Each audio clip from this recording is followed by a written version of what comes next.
Hello student, again आपका स्वागत है एक न्यू वीडियो में। तो आज की वीडियो में हम बात करेंगे ड्यू फॉल के second semester and six semester के स्टूडेंट के लिए, जिनका एक सब्जेक्ट है राष्ट्रीय आय लेखा प्रणाली का परिचय। ये यूनिट है और आपका जो सब्जेक्ट है वो है प्रिंसिपल ऑफ मैक्रो इकोनॉमिक्स। तो आज उसकी सेकंड यूनिट हम डिस्कस करेंगे। इंपॉर्टेंट क्वेश्चन आपके साथ हम शेयर करेंगे जो आपके एग्जाम में आ सकते हैं। तो सबसे पहला फर्स्ट क्वेश्चन यहाँ पे आता है, राष्ट्रीय आय का अर्थ समझाइए। अब राष्ट्रीय आय क्या होती है वो आपको जानना पड़ेगा, फिर उसके बाद आप इसको सिंपली एग्जाम में बता सकते हो, डिफाइन कर सकते हो।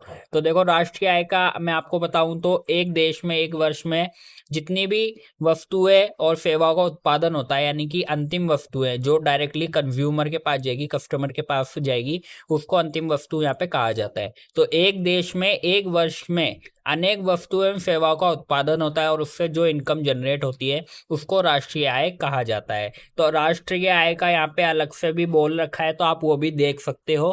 तो यहाँ लिखा है राष्ट्रीय आय से अभिप्राय, यहाँ पे डेफिनेशन यहाँ पे दे रखी है, आप इसको भी देख सकते हो।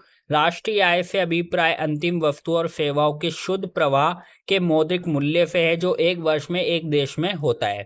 इसमें विदेशों से प्राप्त शुद्ध अर्जित आय भी सम्मिलित होती है, यानी कि जो विदेशों से इनकम जनरेट होती है इंडिया में, उसको यहाँ पे शुद्ध अर्जित आय भी कहा जाता है, जो कि हमें विदेशों से प्राप्त होती है। विदेशों से कैसे? जैसे आपका फैमिली का कोई, कह सकते हो एक फैमिली का आपका कोई लड़का है या कोई फीमेल है, मेल है, वो स्टूडेंट है, अब वो फॉरेन में जाके जॉब कर रहे हैं, तो वहाँ पे जो उनकी अर्निंग होगी, जो उनकी सैलरी होगी, उसका कुछ हिस्सा वो आपको, कह सकते हो, खर्चे के लिए अपने माता पिता को जो देते हैं, वो खर्चे के लिए आपको सेंड करेंगे। तो उससे जो डॉलर हमारे अर्निंग में जो डॉलर आएगा इंडिया में, उसको यहाँ पे शुद्ध अर्जित आय भी कहा जाता है। तो इस तरीके से आप कह सकते हो राष्ट्रीय आय से अभिप्राय अंतिम वस्तु और सेवाओं के शुद्ध प्रवाह के मौद्रिक मूल्य से है जो एक वर्ष में एक देश में होता है। ठीक है, तो इसमें विदेशों से आने वाली प्राप्त जो आय होती है, जो इनकम होती है, उसको भी इसमें सम्मिलित किया जाता है, किसमें? राष्ट्रीय आय में।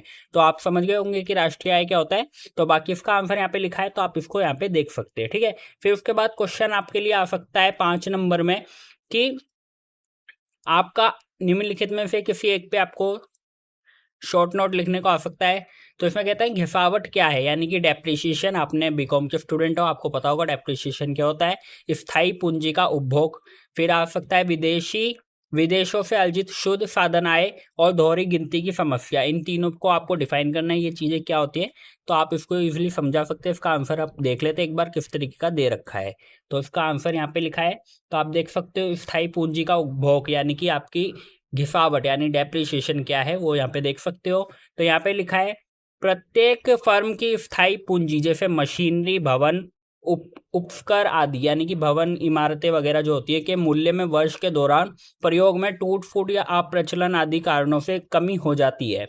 इसी कमी को स्थायी पूंजी का उपभोग या डेप्रिसिएशन या घिसावट कहते हैं। यानी कि आपके पास एक, कह सकते हो, एक मशीन है, आपने उसको खरीदा था 1 लाख रुपए में। जैसे जैसे टाइम बीतता गया तो उसमें कुछ खराबी आने लगी, जिसकी वजह से उसकी जो मार्केट वैल्यू है वो घट गई और कम हो गई। 1 लाख से वो 90,000 की गई। तो यहाँ पे जो 10,000 रुपये का जो आपका घाटा हुआ, उसको यहाँ पे डेप्रिसिएशन कहा गया, कि उसमें जो उसका मूल्य है उसमें कमी आ गई, तो इसको ही यहाँ पे डेप्रिसिएशन कहा जाता है। अब जो डेप्रिसिएशन होता है, जो आपका मूल्य में गिरावट होता है, जो स्थायी पूंजी का उपभोग होता है, वो 2 प्रकार के होते हैं। वो कौन से प्रकार होते हैं वो यहाँ पे दे रखे हैं, तो आप इनको यहाँ पे देख सकते हो। तो जो आपका डेप्रिसिएशन होगा, जो आपका घिसावट होगा, वो 2 तरीके का होगा। पहला होगा स्थायी पूंजी की टूट फूट और दूसरा होगा अप्रचलन। तो क्या है इसका मतलब, वो देख लेते हैं। इसके अंतर्गत मशीनों की सामान्य टूट फूट आती है जो सामान्य मरम्मत तथा रखरखाव से पूरी नहीं हो पाती।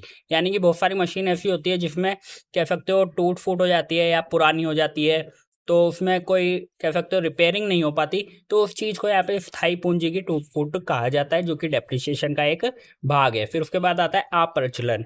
अब आपने देखा होगा, एक जैसे फैशन होता है, फैशन आपने देखा होगा ना, गर्मी में कोई फैशन आया टी शर्ट का, फिर आपने वो खरीद लिया, फिर नेक्स्ट ईयर फिर से गर्मी आई, बट लेकिन वो जो फैशन था वो ओल्ड हो गया, अब वो नहीं चल रहा।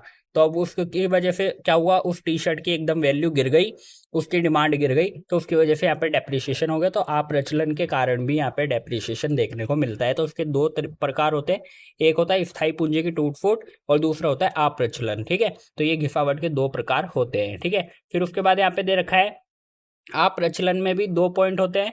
तो आप यहाँ पे देख सकते हो जैसे पूंजीगत हानि होती है। आपने देखा ना कि समय के अनुसार उत्पादक फर्में तकनीकी परिवर्तन तथा फैशन आदि में परिवर्तन के कारण होने वाले अप्रचलन का अनुमान लगा लेती है। तो इस तरीके से पूंजीगत जो हानि होती है वो इसी तरीके से होती है यहाँ पे।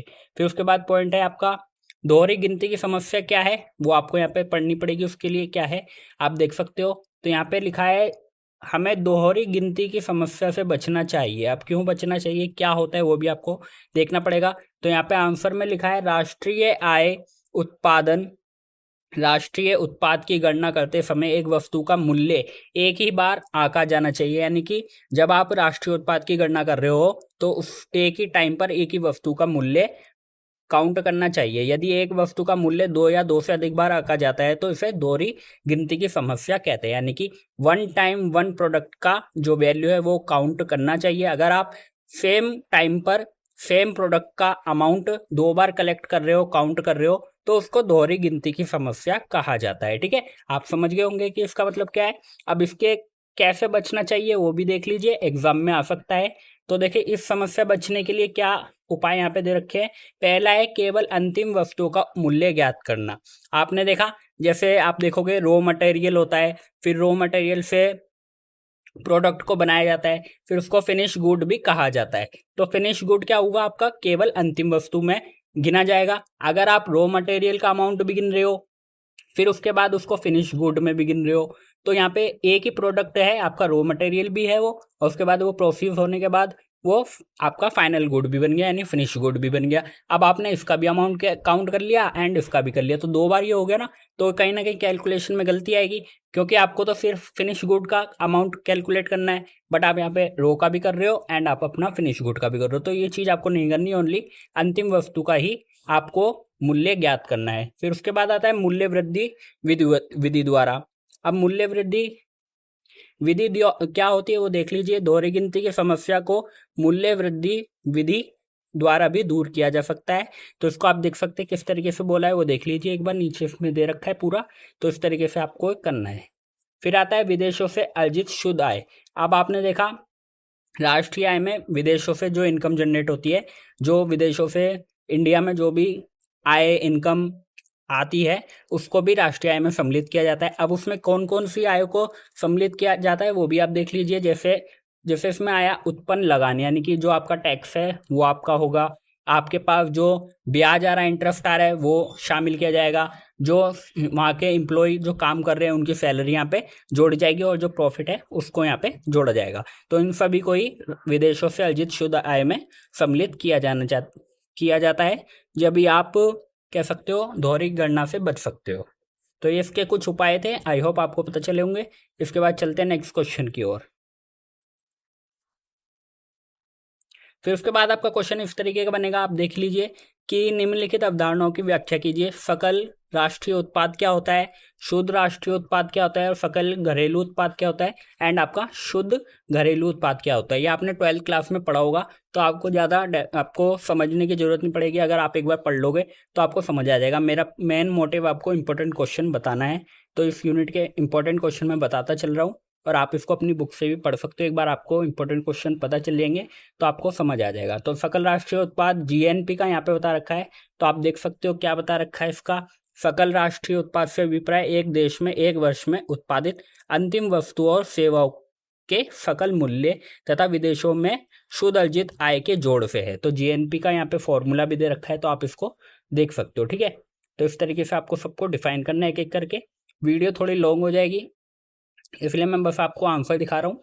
आप इसको थोड़ा सा डिफाइन अपनी बुक से भी करना, थोड़ा समझना, एंड इंपॉर्टेंट क्वेश्चन पे मेन मोटिव हमारा क्या है, इंपॉर्टेंट क्वेश्चन बताना आपको। बाकी आप बुक से थोड़ा पढ़ लेना। फिर उसके बाद आपका क्वेश्चन मिलता है राष्ट्रीय आय को उत्पादन विधि द्वारा कैसे मापा जाता है। ठीक है, तो आप इसका आंसर यहाँ पे देख सकते हो। तो इसका आंसर इस तरीके से लिखा है, आप एक बार आंसर देख लो, उसी तरीके से आप अपनी बुक से भी पढ़ सकते हो।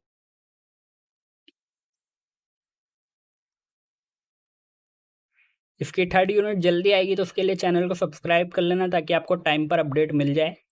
आपके सिलेबस के अकॉर्डिंग मैं सारे इंपॉर्टेंट क्वेश्चन बता दूंगा हर यूनिट का, तो उसके लिए हमारे चैनल को सब्सक्राइब कर लेना। फिर उसके बाद आपका 5th क्वेश्चन आता है, आय विधि द्वारा राष्ट्रीय आय को कैसे को किस प्रकार मापा जाता है? ये भी इंपॉर्टेंट क्वेश्चन है। कोई सा भी क्वेश्चन आपके एग्जाम में 15 मार्क्स के लिए आ सकता है। ये लॉन्ग क्वेश्चन है और इंपॉर्टेंट है, जो बहुत बार पूछे गए हैं एग्जाम में, तो आप प्लीज़ इसको थोड़ा नोट डाउन कर लेना कॉपी में अपने। तो आय विधि द्वारा राष्ट्रीय आय को किस प्रकार मापा जाता है? तो वो सारी चीज़ें यहाँ पे दे रखी है, स्टेप दे रखे हैं, आप देख सकते हो। पहला, साधन आदानों को नियोजित करने वाले उत्पादकों को उपक्रम को स्पष्ट करना। फिर साधन भुगतानों का वर्गीकरण करना, साधन भुगतानों का अनुमान लगाना और विदेशों से अर्जित शुद्ध साधन आय ज्ञात करना। तो सारी चीज़ें आप डिफाइन करके, इनका वर्गीकरण करके आप आराम से राष्ट्रीय आय निकाल सकते हैं। तो उसकी सारी चीज़ें दे रखी हैं, आप इसको देखें एक बार। इसका आंसर कैसे लिखा है उसको आप समझिए एंड अपनी बुक से भी थोड़ा पढ़िए। फिर क्वेश्चन आपका बनता है, व्यय विधि द्वारा राष्ट्रीय आय को किस प्रकार मापा जाता है? तो देखो, हर तरह की जितनी भी विधि है उन सब से राष्ट्रीय आय कैसे निकाली जाती है? तो कोई से भी एक विधि आपके एग्जाम में आ जाएगी और आपका 15 नंबर का क्वेश्चन बन जाएगा। तो आप सारी जितनी भी विधि है उनको थोड़ा फोकस से अपना पढ़ना। इसका आंसर आप यहाँ पे देख सकते हो।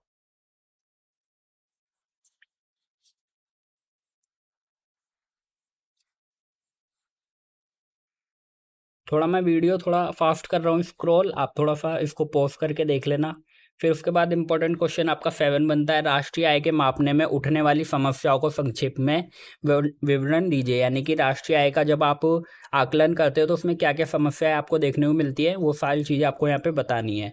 तो इसकी सारी कठिनाई यहाँ पे लिखी है, तो आप इनको देख सकते हो। सबसे पहले क्या कठिनाई आती है वो चीज़ आपको यहाँ पे सब लिखना है, ठीक है।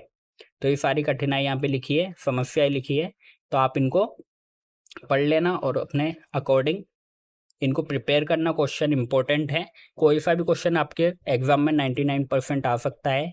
फिर उसके बाद क्वेश्चन आता है आपका वास्तविक और मौद्रिक जीएनपी और जीएनपी अपव्यास्क और राइट शॉर्ट नोट, यानी कि आपको इन दो पे शॉर्ट नोट लिखना है। तो आप इसको लिख सकते हो, उसका आंसर यहाँ पे लिखा हुआ है, तो आप इस तरीके से अपना एग्जाम में लिख सकते हो, ठीक है।